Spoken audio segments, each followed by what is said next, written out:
దేవునికి మహిమ కలుగును గాక. మన ప్రభు అయిన యేసుక్రీస్తు నామములో మీ అందరికీ వందనాలు చెల్లిస్తున్నాను. ప్రతి ఒక్కరికి వందనాలు చెల్లిస్తున్నాం.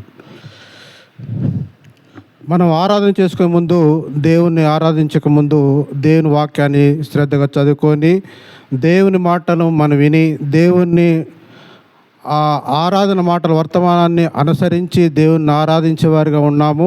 అయితే లేఖన భాగాలు కొన్ని వచనాలు చూసుకొని మనము దేవుని ఆరాధించాలని నేను మనవి చేస్తున్నాను. కొన్ని వాక్య భాగాలు చూసుకుందాం. అపోస్తుల కార్యము 11వ అధ్యాయము. అపోస్తుల కార్యము 11వ అధ్యాయము 18వ వచనాన్ని నేనే చదువుతాను, లేకపోతే అందరం కలిసి చదువుకుంటే ఇంకా బాగుంటుంది. అందరం కలిసి చదువుకుందాం. వచనాన్ని 18వ వచనం, అపోస్తుల కార్యము 11వ అధ్యాయము 18వ వచనం. ప్రతి ఒక్కరు బైబిల్ తెరవాలి, తెరిచి చూడాలి. చదువుకుందాం. రెడీ? వారు ఈ మాటలు విని మరేమి అడ్డము చెప్పక, అట్లయితే అన్యజనులకును దేవుడు జీవార్థమైన మారు మనసు దయచేసి ఉన్నాడని చెప్పుకొనుచు దేవుని మహిమపరిచిరి. చాలు, ప్రార్థన చేసుకుందాం వాక్య సహాయాన్ని బట్టి.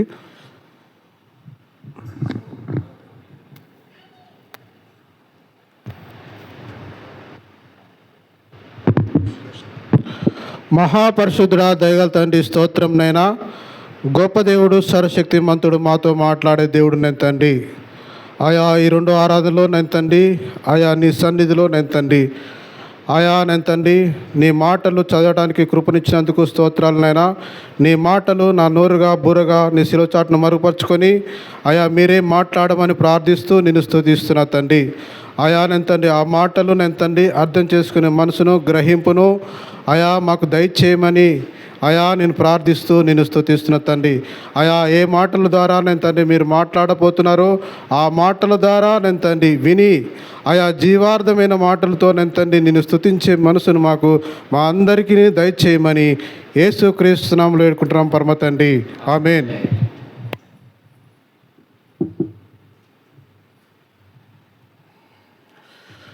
మనం చదవబడిన వాక్యము అపోస్తుల కార్యము 11వ అధ్యాయము 18వ వచనాన్ని చాలా స్పష్టంగా చదువుకున్నాం. మరొకసారి నేను చదువుతాను, చూడండి. వారు ఈ మాటలు విని మరేమి అడ్డము చెప్పక, అట్లయితే అన్యజనులకును దేవుడు జీవార్థమైన మారు మనసు దయచేసి ఉన్నాడని చెప్పుకొనుచు దేవుని మహిమపరిచిరి. వాక్య భాగం అర్థమైంది అనుకుంటా. దేవుని ఏం చేసిరట? మహిమపరిచిరి. చెప్పుకొనుచు దేవుని మహిమపరిచిరి. ఏమి చెప్పుకుంటున్నారనేది ఒక మాట చెప్పాలని ఆశిస్తున్నాను. ఎవరు చెప్పుతున్నారు? ఎవరితో చెప్తున్నారు? ఏమని చెప్పుతున్నారు? ఎవరు చెప్పుతున్నాడు? ఎవరికి చెప్పుతున్నారు? ఎవరి గురించి చెప్పుతున్నాడు? ఆ 3 మాటలు క్లుప్తంగా మీకు చెప్పి ఆరాధనలో మిమ్మల్ని ఆ మాటల ద్వారా ఆరాధన చేయాలని నేను అనుకుంటున్నాను. చూడండి, చక్కటి మాటలు. ఎవరు చెప్తున్నారో ఒక మాట మీకు ముందుగా చూపిస్తా. చూడండి, అపోస్తుల కార్యము 11వ అధ్యాయము ఫస్ట్ వచనం చూపిస్తా. అన్యజనులను దేవుని అంగీకరించిరని అపోస్తులను యూదయ అంతటనున్న సహోదరులను వినిరి. పేతురు యెరూషలేమునకు వచ్చినప్పుడు, సున్నతి పొందినవారు నీవు సున్నతి పొందిన వారి యొద్దకు పోయి వారితో కూడా భోజనము చేస్తీవని అతనితో వాదము పెట్టుకునిరి. స్పష్టంగా ఇక్కడ కనబడుతున్నది వాదము ఎవరు పెట్టుకున్నారన్నది. ఎవరు పెట్టుకున్నారు? వాదము ఎవరితో పెట్టుకున్నారు? స్పష్టంగా కనబడుతుంది. వాదము ఎవరు పెట్టుకున్నారట? అపోస్తులు యూదయ అంతటున్న సహోదరులను వినిరి. ఎవరి గురించి విన్నారు? ఎవరి గురించి? అన్యజనుల గురించి. దేవుని సువార్త ఎవరికి అందింది? ఫస్ట్ అన్యజనులలో కొర్నేలి కుటుంబంలో అన్యజనుల కుటుంబంలో సువార్త అందింది. ఆ సువార్త అందిన ప్రకారంగా ఎవరు విన్నారంటే యూదయ అంతటున్న సహోదరులను వినిరి. పేతురు అంత అపోస్తులు కూడా విన్నారు. విని ఒక ప్రశ్న వేస్తున్నారు. ఏం ప్రశ్న అంటే, పేతురు, నువ్వు సున్నతి పొందినవారు నీవు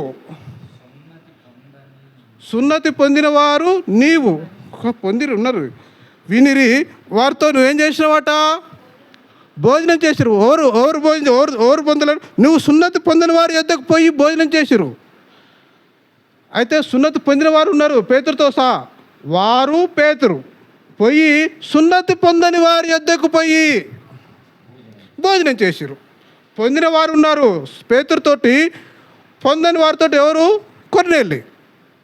ఈయన సున్నతి పొందలేదు. ఎవరు? కొర్నేలి. మారు మనసు అంటే, రక్షణ అంటే తెలియదు. రక్షణ అంటే తెలియదు. ఈ కొర్నేలి ఇంటికి పోయి అప్పుడు అడుగుతున్నారు, వారితో నువ్వు సహవాసం చేస్తున్నావాటగా, కొన్ని దినాలు కూడా ఉన్నవాట కదా, కొన్ని మంచి సహకారం ఇచ్చారటగా మీకు, నువ్వు వారితో సహవాసం చేస్తున్నావేంది అని ప్రశ్నిస్తున్నారు. ఎవరిని? పేతుర్ని. ఎరుషలేం పోయినాక, అన్యజనుల ఇంటికి అంత పోయినాక కొన్ని రోజులు దినాలు ఉన్నాక తర్వాత ఎక్కడ పోయిండు? ఎరుషలేం పోయిండు. పోయినాక వచ్చిన ప్రశ్నలు ఇవి. నువ్వు వారితో సహవాసం చేసినవాటుగా అని ఎవరు అడుగుతున్నారట? అపోస్తులు. అంత దేశం చూడండి, అందరూ ఈయనను ప్రశ్నిస్తున్నారు. వారితో సహవాసం చేస్తున్నమాట. ఎందుకు సహవాసం చేసిండు అనేది ఒక 3 క్లుప్తంగా చెప్తా. చూడండి, అపోస్తుల కార్యము 10వ అధ్యాయం 1-2 వచనాలు చూడండి. ఇటలీ పటాలమనబడిన పటాలంలో శతాధిపతి అయిన కొర్నేలి అను భక్తిపరుడొకడు కైసరిలో ఉండెను. అతడు తన ఇంటి వారందరితో కూడా దేవుని యందు భయభక్తులు గలవారై ఉండి ప్రజలకు బహుధర్మము చేయుచు ఎల్లప్పుడూ దేవునికి ప్రార్థన చేయువాడు.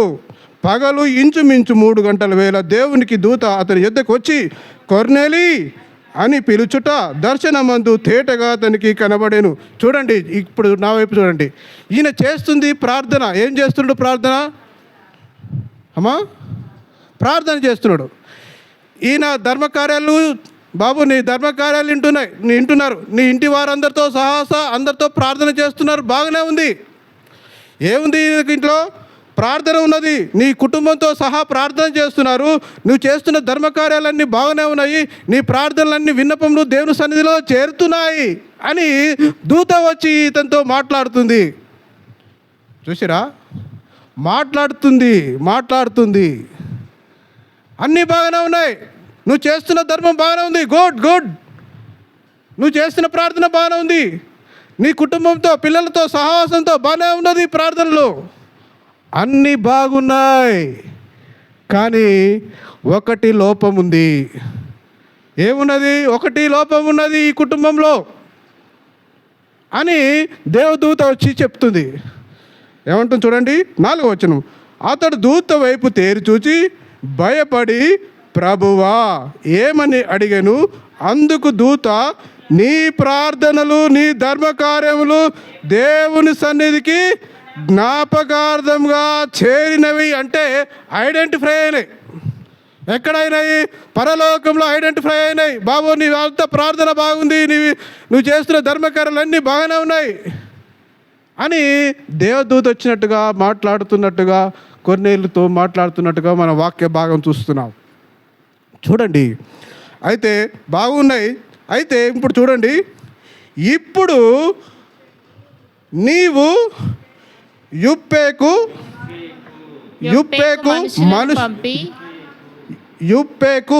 మనుషులను ఏం చేయాలి? పంపి పేతురు అను మారు పేరు గల సీమోను పిలిపించుకోము. ఇది వాక్యం. కుటుంబంలో లోపం ఉంది. ప్రార్థన బాగానే చేస్తున్నారు, ధర్మకార్యాలకు చేస్తున్నావు, బాగానే ఉంది, అన్నీ బాగున్నా కానీ ఈ కుటుంబంలో అన్యజనులు ఒకటి ఏంటి ఉంది? ఒకటి కొదవ ఉన్నది. ఆ కొదవ ఏంటంటే రక్షణ మార్గం లేదు. మారు మనసు లేదు, పాప క్షమాపణ లేదు. దేవుడంటే సిలువలో ఆ చనిపోయిన ఆ విషయాలు ఈ కొర్నేలి కుటుంబంలో తెలియదు. ఈయన పేరుకు శతాధిపతి, ధనవంతుడు, ఒకరిని పొమ్మంటే వస్తాడు, ఒకరిని రమ్మంటే పోతాడు అని అటువంటి అధికారి ఇంటిలో ఏం లేదు. అనే జనులు ఇంటే రక్షణ లేదు. ఈ రక్షణ గురించి లాస్ట్కు మారుమనసు పొంది చేసినాక అప్పుడు ఇవన్నీ చెప్పుకుంటా అప్పుడు దేవుని స్తుతిస్తున్నారు. అది చెప్పాలని ఆశ. ఎందుకు స్తుతిస్తారు అంటే అది దాని గురించి చెప్పాలని. అయితే రక్షణ లేదు. ఆ పట్టణానికి పంపించిండు ఎవరు? కొర్నేలి. అరే బాబు ఇద్దరు రారా, పలాని యూపే పట్టణంలో పేతురున్నాడట. పోయి ఆ పంపించినట్టు కూడా ఎట్లున్నాడంటే భక్తిపరుడేనట. చూడండి, ఒక వాక్యం ఉంటుంది చూడండి, 7వ వచనం. అతనితో మాట్లాడిన దూత వెళ్ళిన పిమ్మట అతడు తన ఇంటి పని వారిలో ఇద్దరిని తన యొద్ద ఎల్లప్పుడూ కనిపెట్టుకొని ఉండు వారిలో భక్తిపరుడ ఒక సైనికుని పిలిచి వారికి ఈ సంగతులన్నీ వివరించి వారిని యొప్పేకు పంపెను. చూసిరా, ఆడు కూడా భక్తిపరుడే అండి. అతని దగ్గర ఉన్నవారు కూడా భక్తిపరుడే. కానీ భక్తిపరుడే కానీ లోపం ఉన్నది. భక్తిపరుడే కానీ రక్షణ లేదు. భక్తిపరుడే కానీ పాపక్షమాపణ లేదు.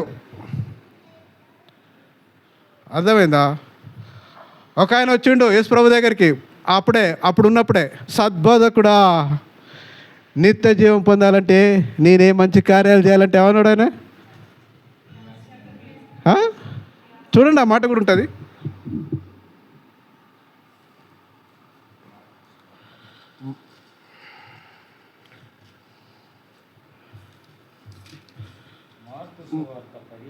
మార్కు సువార్తలో ఉంటుంది, లూకా సువార్త 18 కూడా ఉంటుంది. లూకా సువార్త చూడండి, లూకా సువార్త 18 చదువుతా చూడండి. ఒక అధికారి ఆయనను చూచి, సద్బోధకుడా, నిత్య జీవనకు వారసుడు అగుటకు నేనేమి చేయవలను ఆయనను అడిగాను. అందుకు యేసు, నేను సత్పురుషుడని ఎలా చెప్పుచున్నావు? దేవుడు ఒక్కడే తప్ప మరి ఎవడును సత్పురుషుడు కాడు. వ్యభిచారింపవద్దు, నరహత్య చేయవద్దు, దొంగిలించవద్దు, అబద్ధ సాక్ష్యం పలకవద్దు, నీ తల్లిదండ్రులను సన్మానింపుము, ఆజ్ఞలు ఎరుగుదువు కదా అని అతనితో చెప్పి, అందుకు అతడు బాల్యం నుండే ఏం చేస్తున్నట? వీటన్నిటిని అనుసరించుచున్నాను. ఎప్పటించట? బాల్యం ఏమంటే నేను అంబాలాడుతున్నప్పుడు కాజలి అని పాటిస్తున్నా. నేను చిన్ననాటి నుంచి నేను ఇవన్నీ పాటిస్తున్నా. నేను పుట్టిన కాంచెలు ఇవన్నీ పాటిస్తున్నా అని ఎవరు చెప్తున్నాడు? ప్రభుకే చెప్తున్నాడు. చెప్తే బాగానే ఉంది, బాగానే పాటిస్తున్నావు. నీకేమంటాడు? అప్పుడే ఎమ్మంటాడు చూడండి, యేసు విని నీకింకా ఒకటి కొదువుగానున్నది. ఏమంటాడు? నీకింకా ఒకటి కొదువుగా ఉన్నది. ఇవన్నీ నువ్వు పాటిస్తున్నావు బాగానే, ఇవన్నీ నువ్వు బాగానే పాటిస్తున్నావు. అన్నీ భావిస్తున్నావు? వ్యభిచరించినట్టు బాగానే ఉంది, నరహత్య చేయొద్దని బాగానే ఉంది, దొంగిలించవద్దని బాగానే ఉంది, అబద్ధ సాక్ష్యం పలకొద్దని అన్నీ బాగానే ఉన్నాయి. కానీ నీలో ఒకటి ఏముంది? కొదువ ఉన్నది. ఈ కొర్నేలి కుటుంబంలో కూడా ఒకటి కొదువ ఉన్నదండి. ఈ కొర్నేలి కుటుంబంలో కూడా ఒకటి కొదువ ఉన్నది. రక్షణ మార్గం లేదు. ఈ కుటుంబంలో పాప క్షమాపణ లేదు. కానీ మంచి భయభక్తుడు, భక్తిపరుడు, దాన ధర్మాల కార్యాలు చేసేవాడు, శతాధిపతి పేరు పొందినవాడు. కానీ లోపం ఒకటి ఉన్నది. ఈ సత్వకుడు కూడా ఈయన కూడా చెప్తున్నాడు. ఏమంటాడు ధనవంతుడే? లాస్ట్కి ఏమంటాడు? నన్ను వెంబడించి అంటాడు. నీ ఆస్తి అంతా అమ్మి నీ ఆస్తి అంతా చదవమ్మా. లాస్ట్కి ఏమంటాడు? యేసువుని నీకింకా ఒకటి కొదువుగా ఉన్నది, నీకు కలిగినవి అమ్మి బీదలకిమ్ము, అప్పుడు పరలోకమందు నీ ధనము కలుగును. అంటే అప్పుడు ఏమంటాడు ఆయన? చూడండి, నీవు వచ్చి నన్ను వెంబడింపమని అతనితో చెప్పగా అతడు మిక్కిలి ధనవంతుడు గనక ఈ మాటలు విని మిక్కిలి వ్యసన పడగా ఏమవుతాడు? వ్యసన పడిపోయాడు. ఒక కాడైతే మూతి ముడుచుకొని వెళ్ళిపోయినట్టుగా ఉన్నది. ఇంకో సువార్తలో మూతి ముడుచుకొని వెళ్ళిపోయాడు. కానీ అతనికి ఇష్టం లేదు. కానీ ఆశ మాత్రం ఏమున్నది? పరలోకం పోవాలన్నది ఆశ అయితే ఉన్నది, కానీ దేవుడు చెప్పిన మాటలకు ఏం చేయలేడు, వినలేదు. ముఖం చిన్న బుచ్చుకొని వెళ్ళిపోయినట్టుగా ఉన్నది. చూడండి, అందుకనే నేనేమంటున్నానంటే ఈ కొర్నేలు కుటుంబంలో ఒకటి ఏముందంటే లోపం ఉన్నది. ఆ లోపాన్ని సర్దిద్దాలంటే ఎవరు రావాలి? పేతురు రావాలి. ఆరాధనలో మొదటి మాత్ర ఏంటంటే అన్యజనుల కుటుంబం ఫస్ట్ ఎవరిది? వీళ్ళదే. అన్యజనుల కుటుంబం ఫస్ట్ ఎవరికి సువార్త అందింది? కొర్నేలు కుటుంబమే. కొర్నేలు కుటుంబమే అన్యజనుల సువార్త అందింది ఫస్ట్. కానీ ఇంకా పేతురు వస్తాడు. చూడండి, అపోస్తుల కార్యము 10వ అధ్యాయం తీయండి.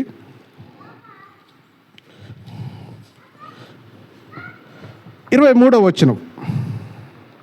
మరునాడు అతడు లేచి వారితో కూడా బయలుదేరెను.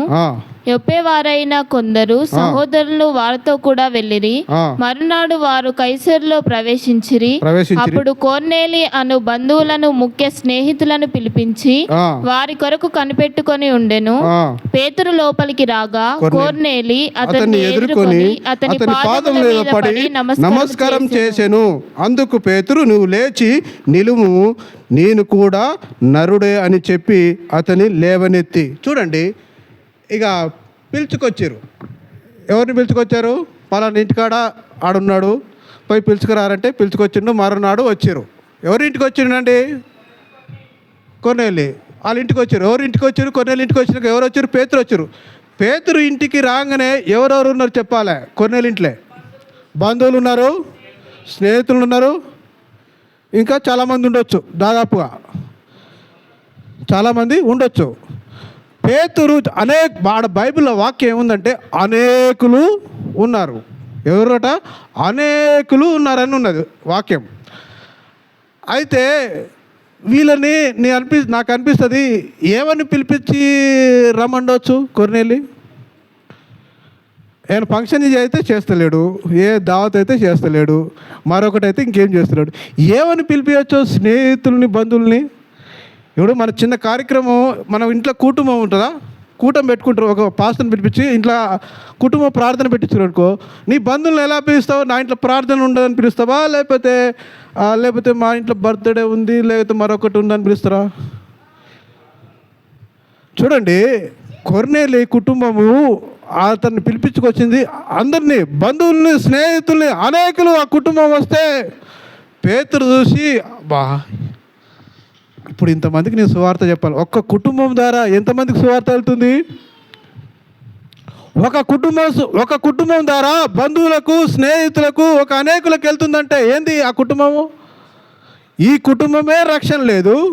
ఇప్పుడు ఉదాహరణకు మన కుటుంబం రక్షణ పొందిందండి, మనం పిలుచుకురావాలంటేనే ఏమని చెప్పాలని మనం సిగ్గుపడతాం. కానీ ఈ కొర్నేలి కుటుంబంలో సిగ్గు అనేది ఏం లేదు.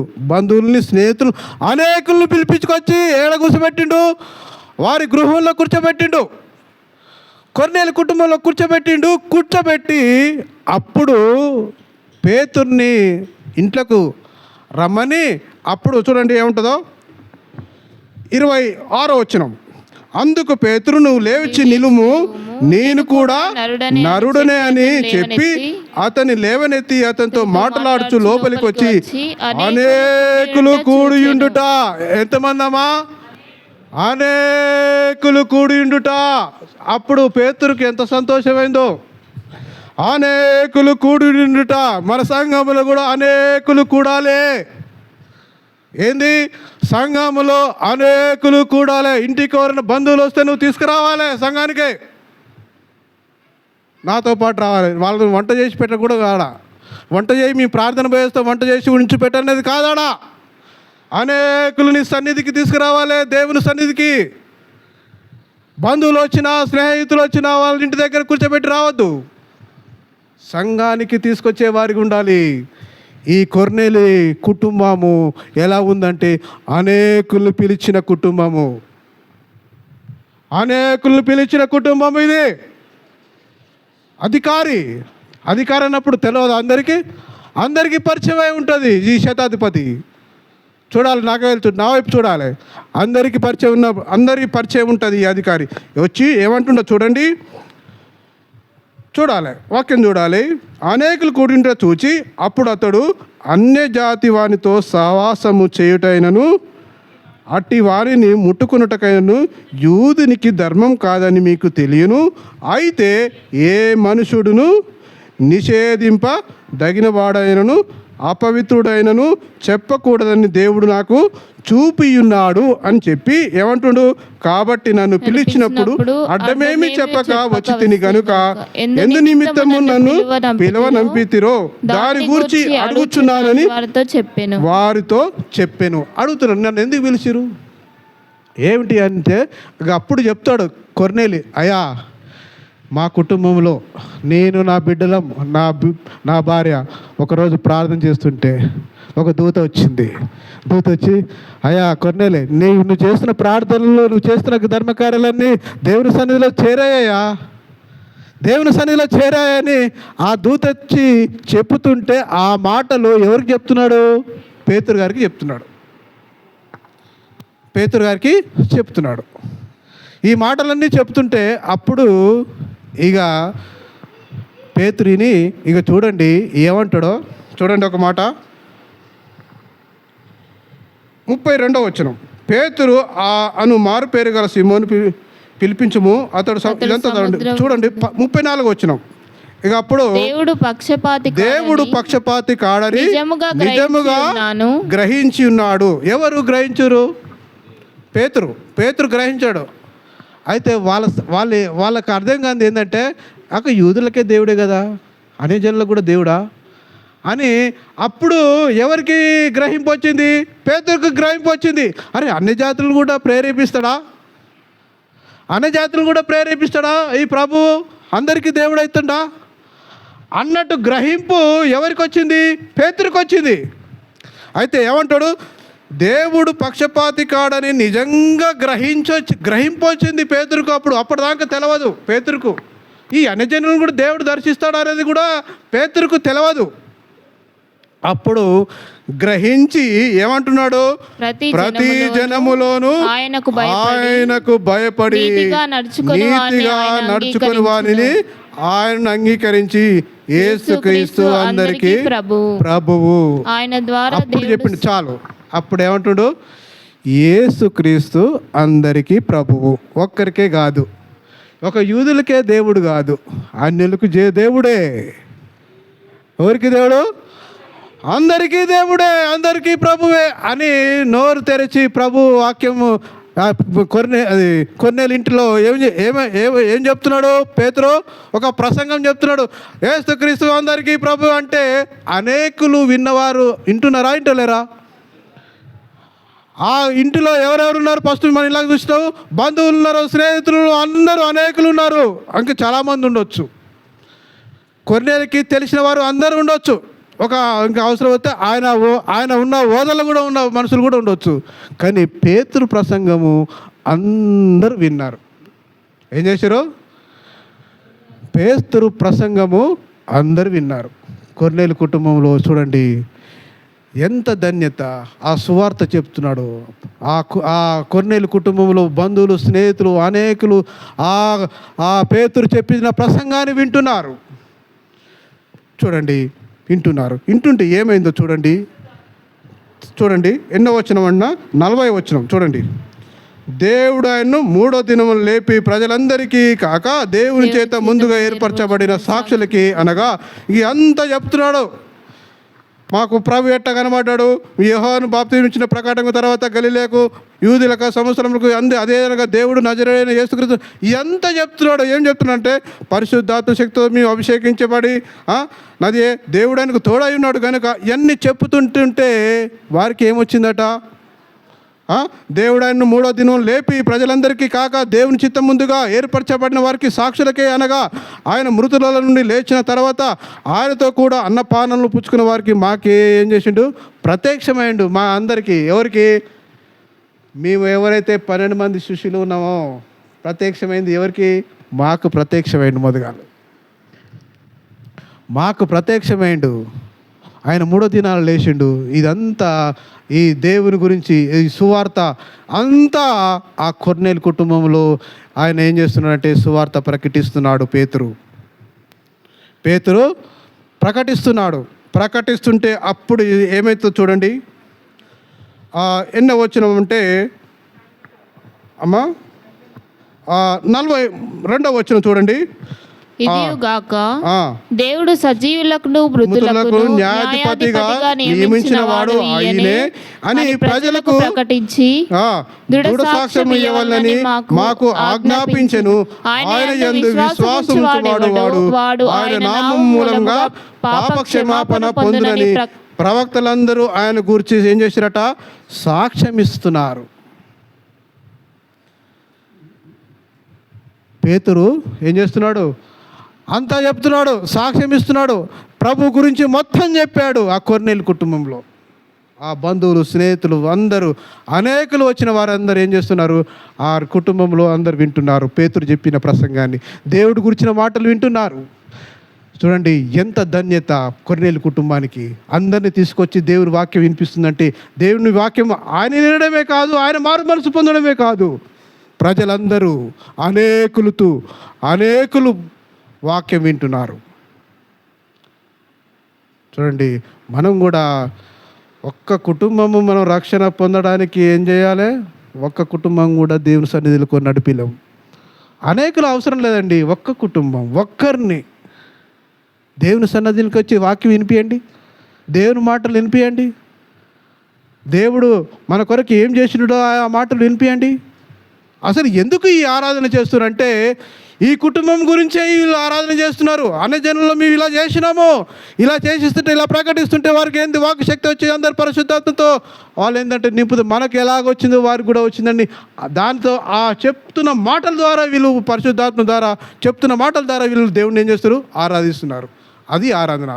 వాళ్ళు చేసే ఆరాధన ఎందుకు చేస్తున్నారు? ఈ విషయాలు నేను చెప్పుకొస్తున్నా. ఎక్కడ చేస్తున్నారు? యెరూషలేములో ఆరాధన ఈ చెప్పుతుంటేనే వారికి ఎవరికి చెప్తున్నారు? ఈ పేతురుతో ఉన్న 11 మంది శిష్యులు ఉన్నారా?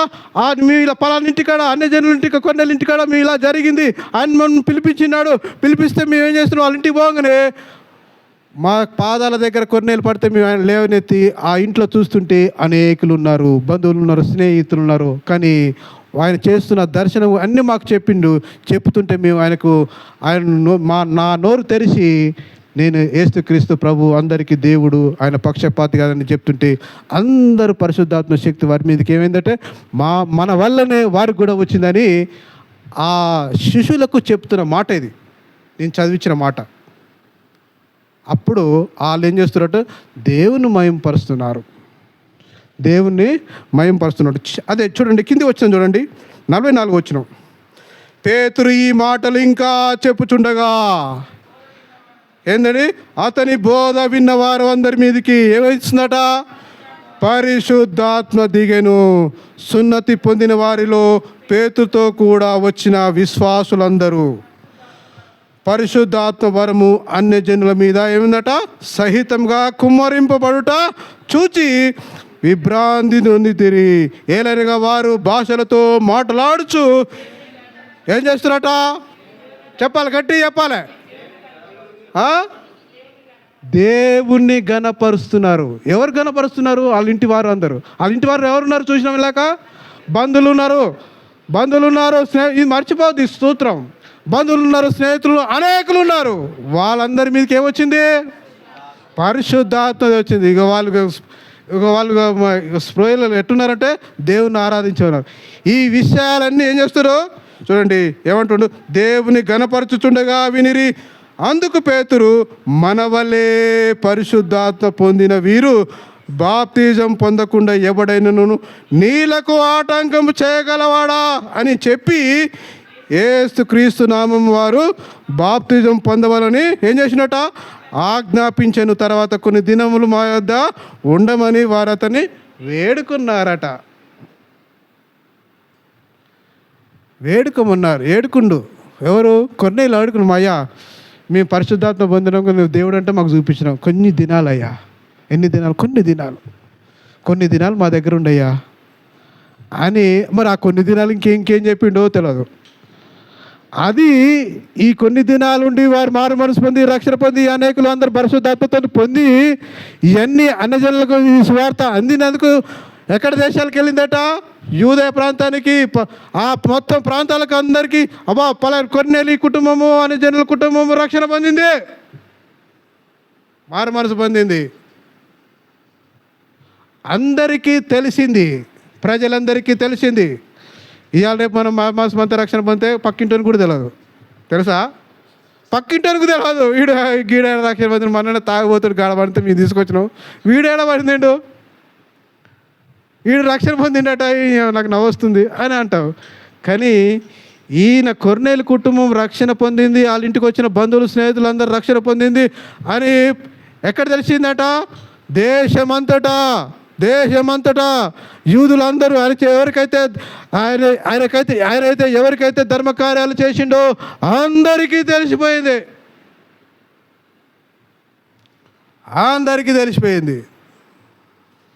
తెలిసి ఆ విషయాలు పేతురు యెరూషలేములో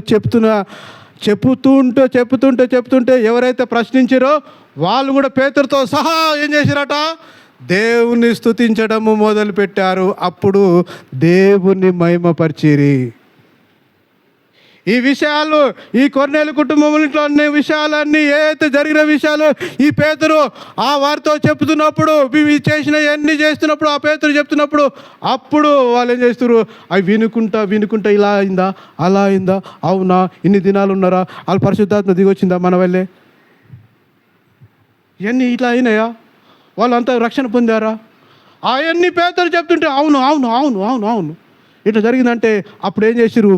పేతురుతో ఏం చేసిరు?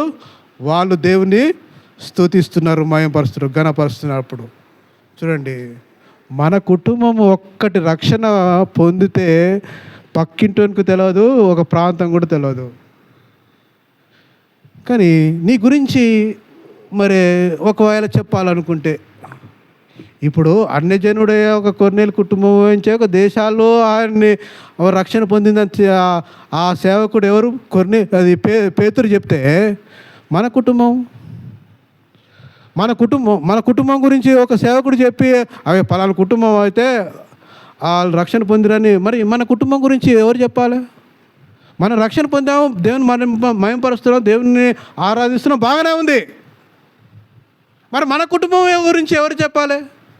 మన సేవకుడు చెప్పాలనా? మనం కూడా అన్ని జనుల నుంచే వచ్చినాం కదండి, మనం కూడా ఇదివరకు విగ్రహారాధన చేసినాం కదండి, మనం కూడా మారు మనసు పొందినాం కదండి, మనం కూడా పాపక్షమాపణ పొందినాం కదండి. మన గురించి ఎవరు చెప్పాలి? నీ గురించి, నా గురించి ఎవరు చెప్పాలి? ఏ సేవకుడు చెప్పాలి పలానోళ్ళకు? మన గురించి ఆయన చెప్తున్న మాటలు ఆరాధన చేయాలంటే మన గురించి ఎవరు చెప్పాలి? మన సేవకుడే చెప్పాలి. మన సేవకుడు ఎవరికి చెప్పాలి? మన గురించి చెప్పాలంటే మన దగ్గర ఉండాలా ఉండద్దు సాక్ష్యము? ఈ కుటుంబంలో, కొర్నేలు కుటుంబంలో ఆ మారు మనసు పొంది రక్షణ పొంది వాళ్ళంతా ఇంట్లో ఉన్నారా? ప్రజలందరికీ తెలిసిపోయిందట. ఆయన చేస్తున్న ధర్మకార్యాలు ఎవరికైతే చేస్తున్నా యూదయ అంతటా మొత్తం తెలిసిపోయింది.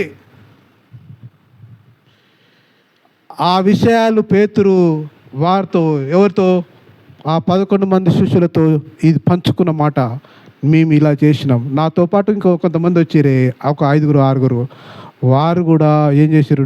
పరిశుద్ధాత్మ పొందారు, వారు కూడా శక్తి పొందారు అని ఈ పేతురు వారితో చెప్తున్నమాట. ఇప్పుడు చదవండి ఆ మాట, 11వ అధ్యాయము 18వ వచనం, 17వ వచనం చదవండి. కాబట్టి ప్రభు అయిన యేసు క్రీస్తునందు విశ్వాసం ఉంచిన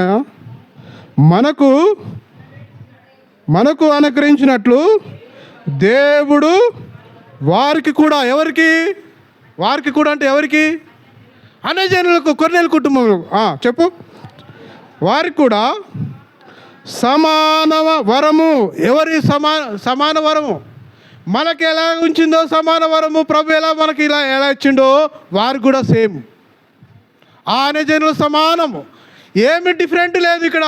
మనం ఎలా పరిశుద్ధాత్మ వరం మనం పొందామో వారి కుటుంబం కూడా, కొర్నేలు కుటుంబంలో వాళ్ళ బంధువులు స్నేహితులు అందరి కుటుంబంలో సమాన వరం పొందింది. చదవబట్టే సమాన వరము అనుగ్రహించు ఉండగా దేవుడు అడ్డగించుటకు నేను ఏ పాటు వాడనని చెప్పెను. వారు ఈ మాటలు విని మరేమి అడ్డం చెప్పక అట్లయితే అన్యజనులకు దేవుడు ఏం చేసినట జీవార్థమైన మారు మనసు దయచేసి ఉన్నాడని చెప్పుకొనుచు దేవుని మయంపరుస్తున్నారు. ఇది కథ. ఉట్టినే వాళ్ళు దేవుని మయంపరుస్తలే. కొర్నేలు కుటుంబం ఇంట్లో జ్ఞాపకం చేసుకునే దేవుని మయంపరుస్తారండి. కొర్నేలు కుటుంబంలో విషయాలు జ్ఞాపకం చేసుకునే దేవుని మయంపరుస్తారండి. కొర్నేలు కుటుంబంలో ఆయన చేస్తున్న ప్రార్థనలు దేవుని సన్నిధిలో చేరాయని ఆ విషయాలన్నీ గుర్తు చేసుకొని దేవుని మయంపరుస్తున్నారు, దేవుని ఆరాధిస్తున్నారు. అది కథ. ఉట్టి కాదు, కొన్నేళ్ళ కుటుంబంలో అన్ని జ్ఞాపకం చేసుకునే దేవుణ్ణి ఆరాధిస్తున్నారు. వారి కుటుంబం ఇలా పోయినాము, వారి కుటుంబంలో ఇంతమంది వచ్చారు, వారి కుటుంబంలో అనేకులు వచ్చారు. ఆయన మంచి శతాధిపతి, ఆయన కుటుంబంతో ప్రార్థన చేస్తున్నాడట, ఆయన కుటుంబంతో ఆయన ధర్మకార్యాలు చేస్తున్నాడట.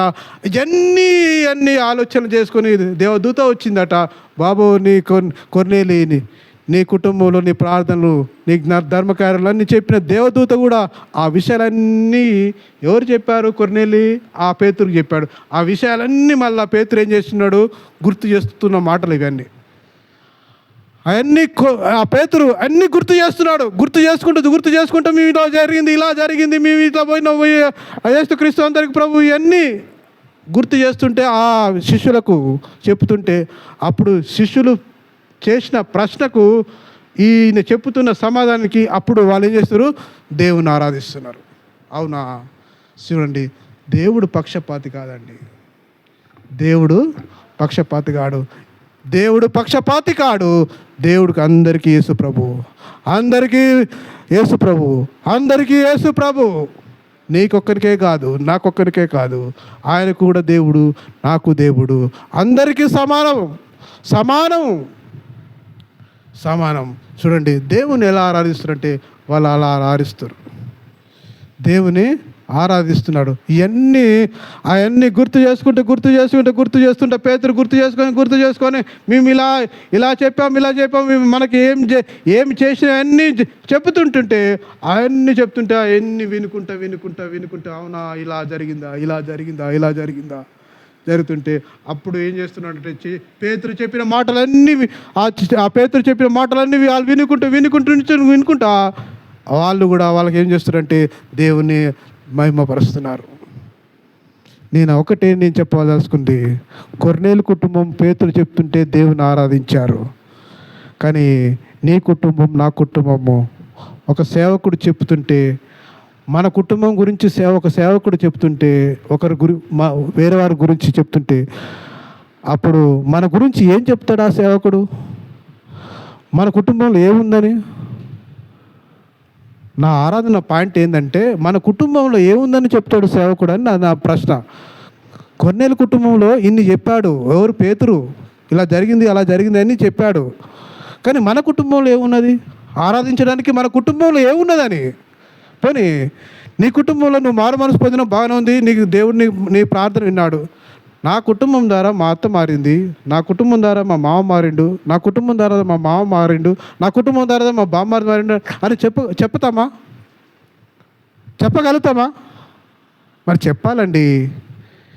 చెప్తే పలానా కుటుంబం నుంచి ఒక్కరి ద్వారా అనేకులు మారేరు అని సేవకుడు మరొకరితో చెప్తుంటే వారు వింటారు. విని ఈయనతో పాటు ఏం చేస్తారు? వారు కూడా ఆరాధిస్తారు. వారు కూడా చెప్తుంటే ఆ మాటలు ఆ సేవకుడు చెప్తుంటే వారు వినేవారు కూడా ఈయన చెప్తున్న మాటలు వారు ఏం చేస్తారు? వాళ్ళకు కూడా ఉప్పొంగి అప్పుడేమవుతారంటే పరవశులై దేవుని స్తుతిస్తూ, దేవుని మహిమపరుస్తూ, దేవునికి ఆరాధన చేస్తారు. ఇదే పేతురు జరిగిన సంఘటన. అందుకనే నువ్వు ఆయనతో భోజనం చేసినవాట అని ఎవరు అంటున్నారండి? శిష్యులు అంటారు. నువ్వు పలానా ఇంటికాడ చేసినావాడా?